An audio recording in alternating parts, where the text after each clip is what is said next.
Oke, kita mulai dari Pulau Lombok. Di sana ada satu gunung berapi yang super ikonik di Indonesia. Kelihatannya sih megah banget ya dari luar, tapi cerita sesungguhnya itu tersembunyi jauh di dalam perut bumi dan terukir dalam legenda. Yuk, kita bedah barang-barang. Bayangin, tingginya itu 3.726 meter di atas permukaan laut. Ini menjadikannya gunung berapi tertinggi kedua di Indonesia loh. Bener-bener raksasa agung yang udah diamati dan dihormati selama berabad-abad. Nah, ini dia pertanyaan utamanya. Gimana kalau ternyata cerita terbesar Rinjani itu justru tentang gunung yang digantikannya? Untuk benar-benar paham soal Rinjani, kita harus mundur jauh ke belakang, menembus lapisan waktu geologis buat nemuin leluhurnya yang hilang. Perjalanan kita kali ini nggak dimulai dari bebatuan atau geologi, tapi dari mitos. Karena jauh sebelum jadi titik di peta, Rinjani adalah sebuah nama yang penuh dengan kekuatan spiritual. Nah, ini yang menarik banget. Nama Rinjani itu sendiri ternyata bukan sekedar nama. Ini adalah versi modern dari Rara Anjani, seorang ratu mitos, roh penjaga gunung dalam budaya Sasak. Jadi, nama ini adalah penghormatan. Sisi fisik dan spiritualnya tuh menyatu. Dan pentingnya gunung ini tuh luas banget. Buat masyarakat Sasak, ini adalah pusat spiritual mereka. Buat umat Hindu Bali, Danau Kawahnya jadi lokasi upacara sakral. Jadi Rinjani ini bukan sekedar tanah kosong, tapi sebuah kuil alami. Oke, sekarang kita geser dari mitos ke masa lalu geologis yang jauh dalam banget. Di bawah Rinjani yang kita kenal sekarang, terbaring sisa-sisa gunung berapi yang jauh lebih besar dan lebih dahsyat. Ini konteks geologisnya. Rinjani itu terbentuk dari pergerakan lempeng tektonik yang sama yang juga menciptakan banyak gunung berapi lain di Indonesia. Tapi, di balik proses yang biasa ini, ada satu bab yang luar biasa dalam kisah Rinjani, cerita tentang leluhurnya yang hilang. Coba lihat deh, skala waktunya ini luar biasa banget.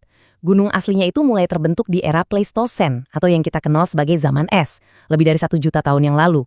Dan semua itu puncaknya ada di satu peristiwa dahsyat di tahun 1257.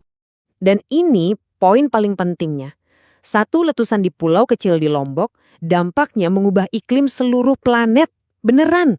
Peristiwa ini bahkan melenyapkan kerajaan-kerajaan lokal dan meninggalkan jejaknya di lapisan es dari Greenland sampai Antartika. Gila kan? Nah, dari Abu Samalas lahirlah Rinjani. Tapi gunung yang baru ini ternyata mewarisi temperamen berapi-api dari leluhurnya. Yuk kita lihat gimana sejarah modernnya terus ditulis oleh api. 11. Itu jumlah letusan signifikan yang tercatat antara tahun 1847 sampai 2009. Ini nunjukin kalau Rinjani itu gunung berapi yang sangat aktif dan, ya, hidup. Salah satu peristiwa yang paling dramatis terjadi tahun 1944, tepat di tengah-tengah hiruk-pikuk Perang Dunia Kedua. Coba bayangin suasananya, asap membubung tinggi, tanah bergetar hebat, kilat vulkanik menyambar-nyambar di dalam awan abu, ditambah suara gemuruh yang enggak berhenti. Pertunjukan kekuatan alam yang benar-benar bikin merinding. Lalu yang lebih baru, ada letusan di tahun 2009. Yang satu ini nunjukin betapa berbahayanya gunung ini, bahkan dalam skala yang lebih kecil sekalipun.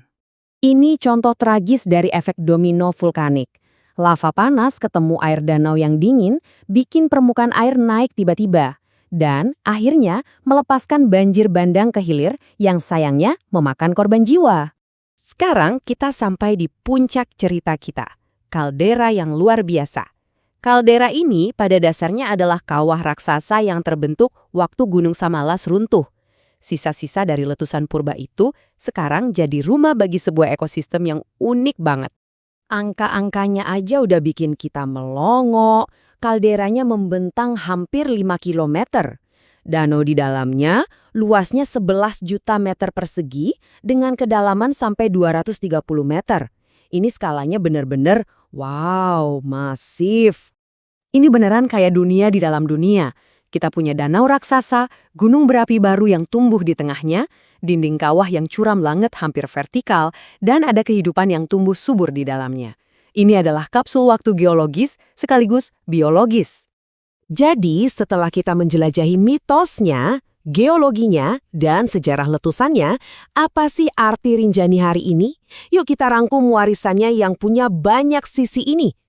Jadi, ini dia 3 pilar warisannya. Tempat suci bagi jiwa, tantangan bagi para petualang, dan laboratorium hidup bagi para ilmuwan. Rinjani ini benar-benar gunung yang serba bisa. Pada akhirnya, cerita Rinjani ini ya cerita tentang planet kita sendiri, sebuah kekuatan yang terus-menerus menciptakan tapi juga menghancurkan. Jadi, ini meninggalkan kita dengan satu pertanyaan besar. Saat Rinjani dan gunung-gunung berapi lainnya terus menulis sejarah mereka, gimana cara kita, sebagai manusia, beradaptasi dengan narasi epik mereka?